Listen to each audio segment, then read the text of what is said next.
영광을 돌리겠습니다. 우리는 이 고난주간에 마태복음 5장 팔복의 내용을 한 번 더 생각해 보려고 합니다. 우리는 지난 연초에 신년 비전 특세에서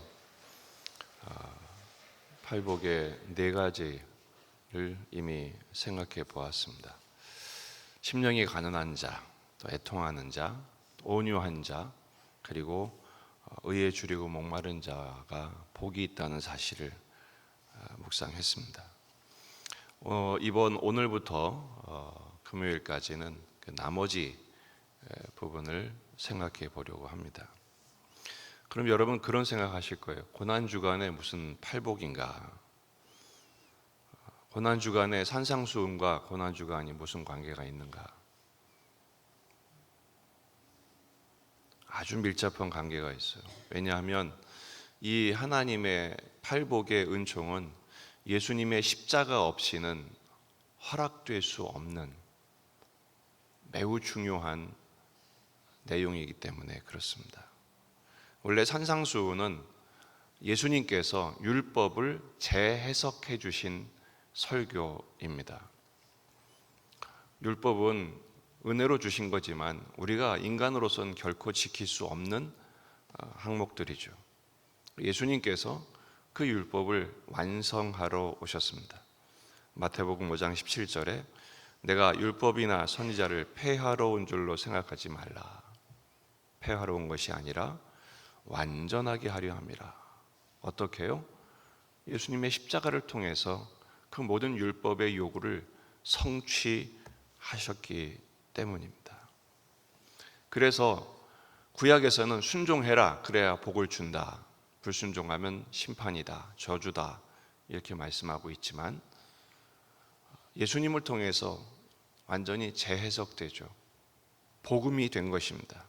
이미 예수님을 믿는 자들에게는 주님이 성취하신 그 은총을 누리게 되었다. 그래서 산상수훈의 팔복은 이렇게 해라 그래야 복된다가 아니라 이미 복되었다, 이런 사람들은, 그리고 그들에게 또 주시는 이중적인 복에 대해서 말씀하고 있습니다. 심령이 가난한 사람들은 왜 복입니까? 세상에선 가난이 오히려 저주지 않습니까? 고통이죠. 그러나 심령이 가난한 사람은 예수님이 필요함을 깨닫게 되기 때문에 이미 천국을 누린 것입니다. 애통하는 자가 왜 복입니까? 세상에 눈물 나는 게 무슨 복이겠어요? 그러나 예수님을 만남으로 그는 위로를 얻기 때문에 복인 것입니다. 온유한 자는 세상에서 등침을 당합니다. 오히려 뜯기죠. 그러나 우리는 그것이 복입니다. 왜냐하면 온유하신 예수님을 닮았기 때문에, 그리고 하늘의 기업을 얻기 때문입니다. 오늘 긍휼히 여기는 자가 복이 있다 이렇게 말씀하십니다. 세상에서 긍휼히 여기는 자는 그 순간은 긍휼히 여김을 당할지 모르지만 실제적으로는 긍휼을 위해서 당하는 손해와 또 빼앗김이 필연적일 수밖에 없습니다. 원래 긍휼이란 말이 무슨 말이냐면 불쌍히 여기다 이런 뜻입니다. 긍휼은 자비를 베푸는 데서 오는 거거든요. 이 긍휼이라는 말은 히브리어로 자궁이란 뜻입니다.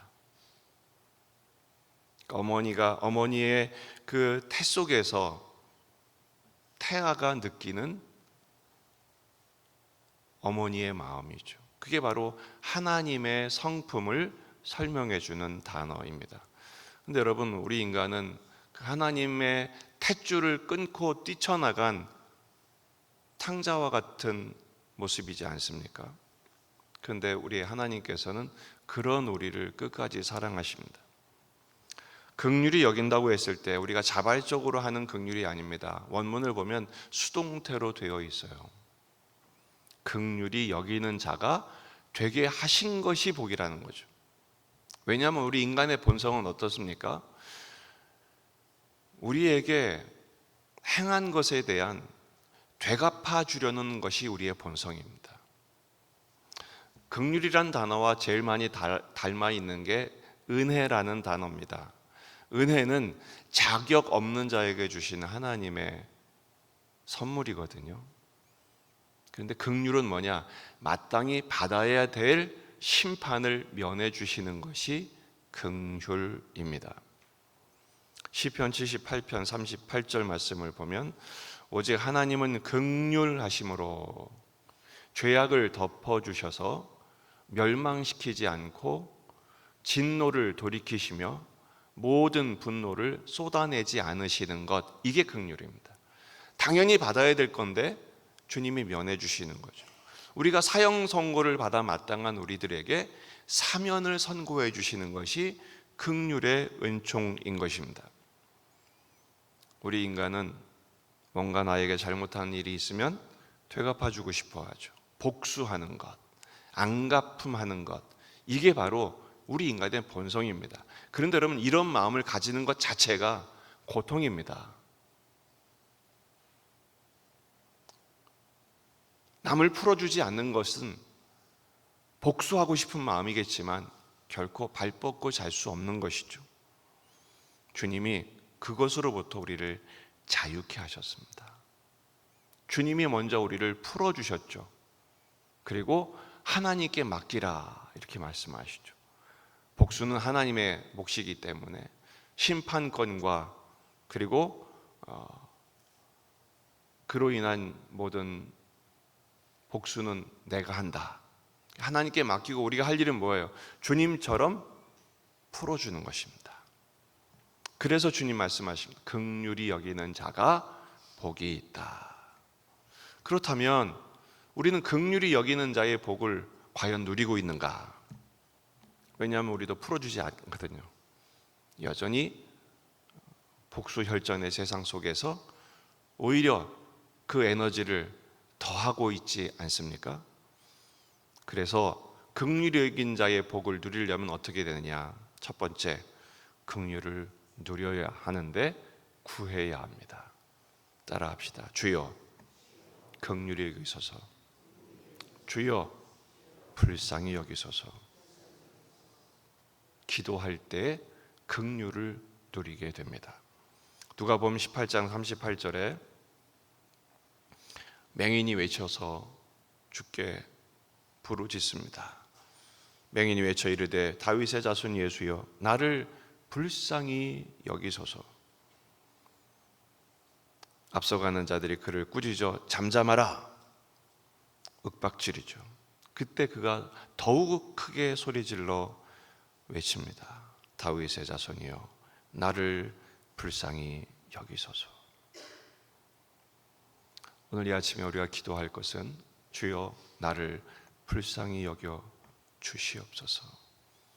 주님이 그를 불쌍히 여기시죠. 구원하시죠. 여러분, 기도하여 얻은 긍휼, 내가 마땅히 받을 그 심판을 대신 예수님께서 다 받아주시고, 그리고 우리에게는 그 자비하신 손길로 덮어주신 긍휼, 이 긍휼을 체험할 때 우리는 긍휼히 여기는 자의 자격을 얻게 되는 것입니다. 자동차는 아무나 몰 수 없습니다. 자격증을 취득해야 운전할 수 있는 것처럼 긍휼은 아무나 베푸는 게 아닙니다. 예수님의 긍휼을 경험해야만 긍휼을 베풀 수 있는 것입니다. 여러분, 우리는 예수님 안에서 십자가의 은총으로 긍휼히 여기는 자의 자격증을 취득하였음을 확신하시길 축복합니다. 아, 나도 긍휼을 베풀 수 있구나. 뭐 때문에요? 십자가 은혜 때문에. 그래서 이 고난 주간에 우리는 팔복의 은총을 더 깊이 묵상하는 것입니다. 십자가 때문에 받은 은총. 여러분, 고난 주간은요, 감성적으로 접근하시면 안 됩니다. 얼마나 아프셨을까, 얼마나 힘드셨을까, 그건 주님이 이미 다 받으신 거예요. 십자가는 실천의 목록입니다. 십자가를 지고 갈 때 오히려 그 은총이 더 깊어지는 것이죠. 더 나아가 긍휼히 여긴 자가 되려면 어떻게 되느냐? 예수님의 마음을 가져야 합니다. 빌립보서 2장 5절, 너희 안에 이 마음을 품으라 곧 그리스도 예수의 마음이니. 이 예수님의 마음이 어떤 마음이에요? 긍휼히 여기시는 마음입니다. 그 긍휼을 베푸시기 위해서 주님이 치르신 대가를 보십시다. 그는 근본 하나님의 본체시나 하나님과 동등됨을 취할 것으로 여기지 아니하시고 오히려 자기를 비워 종의 형체를 가지사 사람들과 같이 되셨고 사람의 모양으로 나타나사 자기를 낮추시고 죽기까지 복종하셨으니 곧 십자가에 죽으심이라. 그리스도 예수의 긍휼의 마음은 십자가의 죽으심으로 이루어질 수 있었습니다. 1절에서 성령의 무슨 교제나 긍휼이나 자비가 있거든 그랬어요. 이 긍휼을 베풀기를 원하느냐, 자비를 베풀기 원하느냐, 예수 마음이 없이는 불가능하다라고 바울은 강조하고 있는 것이죠. 그러면 그리스도 예수의 마음을 가진다는 것은 무엇을 말합니까? 모든 것을 용서하는 마음을 갖는 것입니다. 십자가에서 예수님께서 하신 말씀이 뭡니까? 누가복음 23장 34절, 이에 예수께서 이르시되 아버지 저들을 사하여 주옵소서. 예수님께서 십자가에서 하신 첫 번째 기도가 그거예요. 용서해 주옵소서. 긍휼은요 원래 탕감에서 옵니다. 우리 죄를 탕감해 주시는 거예요. 죄의 빚을 탕감해 주시는 거예요. 내가 너의 죄의 빚을 탕감해 준 것처럼 너도 내 동료들을 탕감해 줘라. 만달라트 탕감받은 자가 100데나리온 자 빚진 자의 멱살을 잡았을 때 주님이 하신 말씀. 근데 우리는 용서합니까? 용서 안 합니까? 내 눈에 흙이 들어오기 전에는 용서할 수 없다고 그러죠. 긍휼을 누리지 못하는 것입니다. 그 자체가 벌입니다. 스데반처럼 기도할 수 있어야 됩니다. 따라합시다. 저들을 사하여 주옵소서.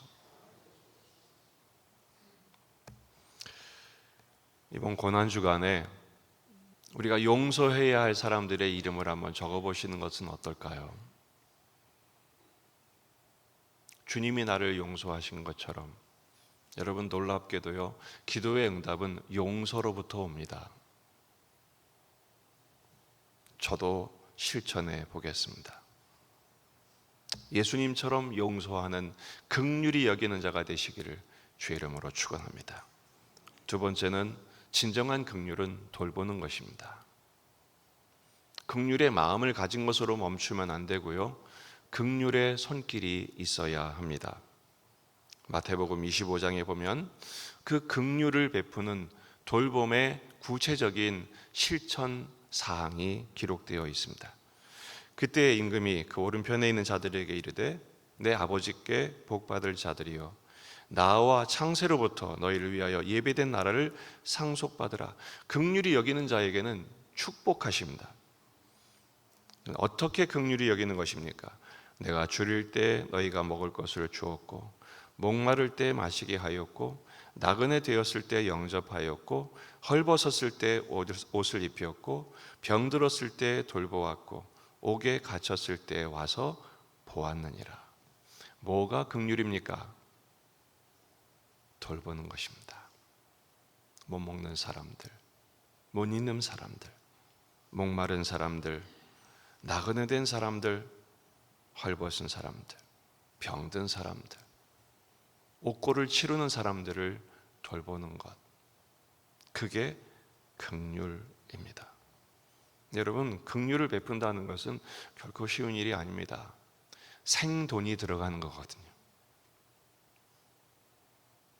금쪽 같은 시간을 써야만 할 수 있는 것이거든요.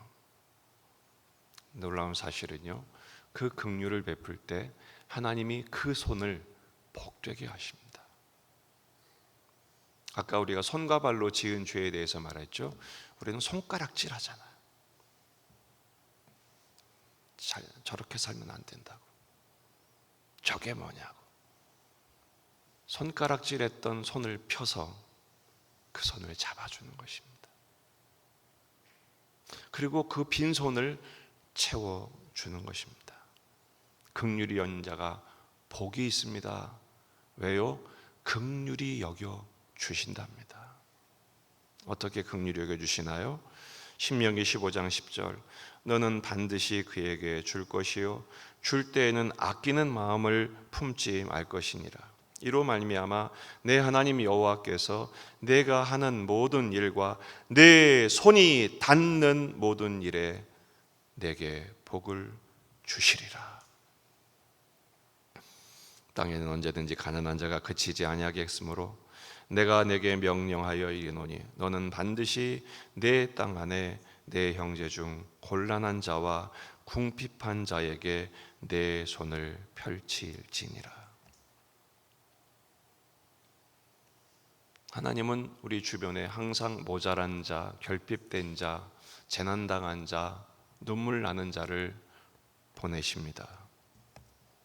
왜요? 나누라고요. 긍휼의 통로가 되라고요. 그래서 모두가 복되게 하시는 방식으로 하나님 나라를 이루기를 원하십니다. 그것이 바로 아둘람 공동체였죠. 그것이 바로 우리 교회가 되기를 바랍니다. 현실적으로 나도 먹고 살기 힘든데 또 나눠야 하는가? 여러분, 그것이 바로 십자가를 순종하는 현장이 될 것입니다. 놀랍게도 그 자리로 내려갈 때 너희 안에 이 마음을 품으라 곧 그리스도 예수의 마음이니 가장 낮아지는 자리까지 내려갈 때 거기 예수님이 계십니다. 그리고 그 예수님의 긍휼의 은총으로 우리를 충만케 하실 줄 믿습니다. 이번 한 주간 긍휼을 실천해 보십시다. 긍휼히 여기는 자에게 허락하시는 긍휼히 여기심의 은총을 깊이 체험하시고 감사하시고 또 더 긍휼히 여기는 자가 되는 은총을 누리시기를 주의 이름으로 축원합니다. 이 시간 함께 찬양합니다. 아까 찬양했던 151장 후렴만 2번 찬양하고 기도하시고, 기도하실 때 오늘 말씀 붙들고 기도하시고 또 이제 곧바로 출근하시는 분들을 위해서도 기도하시고, 이번 한 주간 십자가 행진 오늘만 하는 것이 아니라 한 주간 내내 이 놀라운 하나님의 은총을 누릴 수 있도록 결단하는 시간이 되기 바랍니다. 십자가 후렴만 찬양합니다.